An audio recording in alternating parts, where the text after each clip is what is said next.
Já percebeu que tem jogo que tu lembra pra sempre e tem outros jogos que tu joga e já se esquece no mesmo dia? Oi, eu sou o Will e a gente já falou aqui sobre a importância da arte, do design, do som e todas essas partes são essenciais para fazer um jogo uma experiência inesquecível. Mas hoje eu quero falar um pouco sobre dois fatores que costuram tudo isso e fazem o jogador realmente se conectar com o jogo: a interface do usuário e a experiência do usuário. E esses são os 8 tipos de diversão. Pensa assim, tu pode ter a melhor arte, o melhor som, o melhor design, os melhores gráficos, mas se o jogador não se conecta com o jogo ou se ele não tem interesse, todo o resto perde impacto. E é aqui que entra a interface do usuário, que é tudo que o jogador vê nas laterais ou enquanto está jogando dinamicamente na tela, e a experiência do usuário, que é como ele se sente passando por esse jogo ou por essa experiência. E esses dois fatores unidos e os tipos de diversão é o que dão propósito à aventura do jogador. Então eles não substituem esses elementos, eles potencializam tudo que a gente já viu agora nessa série de jogos. Agora imagina, um jogo com os gráficos lindos, com o design perfeito, mas com uma HUD ou uma interface do usuário toda lenta ou que não informe muito o que o jogador está fazendo durante a partida. Sem nenhum tipo de diversão clara, o jogador até percebe o potencial, mas ele desiste no meio do caminho porque não chama a atenção dele. É por isso que a interface do usuário bem feita e a experiência bem elaborada garantem que todo o processo entre áudio, narração, efeitos, cheguem até o jogador da forma que foi proposta e que os tipos de diversão mantenham ele envolvido no que foi proposto desde o início. Então, se a arte emociona, a interface do usuário organiza.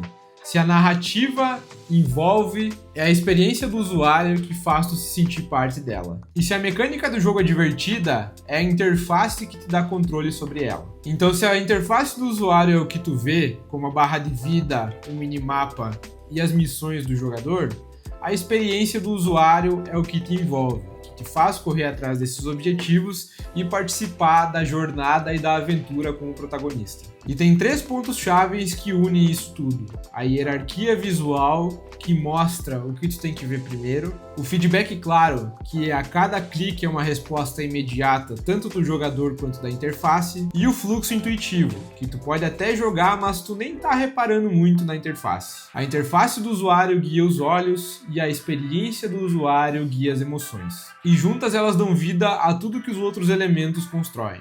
Agora a gente vai falar sobre um conceito criado por um dos líderes do mercado e de quem é referência do mercado, que é a Riot Games.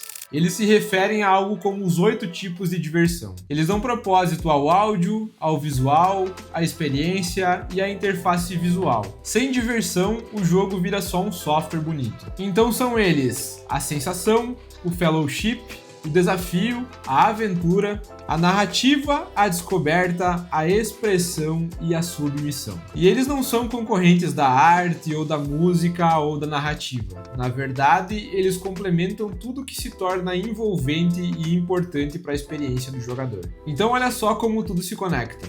Um FPS competitivo como o Counter-Strike precisa de uma interface do usuário limpa e de uma gameplay fluida, mas também precisam de mecânicas precisas, mapas detalhados e um áudio responsivo, com foco no desafio. Um RPG precisa de uma narrativa forte, de um clima envolvente, mas também precisa de uma interface simples e uma experiência do usuário imersiva, além da fantasia e da narrativa como os tipos de diversão vinculados. E um jogo casual precisa de arte simples, uma música calma, mas também de uma interface fluida, colorida e de uma experiência de usuário cativante, para ativar a diversão da submissão. Então vamos lá, a interface do usuário é tudo que o jogador vê, e a experiência do usuário é tudo que o jogador sente quando vê. E os tipos de diversão na experiência são o que fazem ele voltar ou que ele deixe de jogar. Então arte, narrativa, áudio, mecânica, tudo isso é fundamental. Mas sem os tipos de diversão, o jogador não consegue aproveitar toda a experiência que foi proposta durante o jogo. Então, quando esses elementos se juntam, não é só um game que está criado, mas sim uma experiência memorável que faz as pessoas lembrarem, viverem e voltarem a jogar ela. E esse foi o último episódio de uma série que a gente estava fazendo aqui sobre a arte do desenvolvimento de jogos.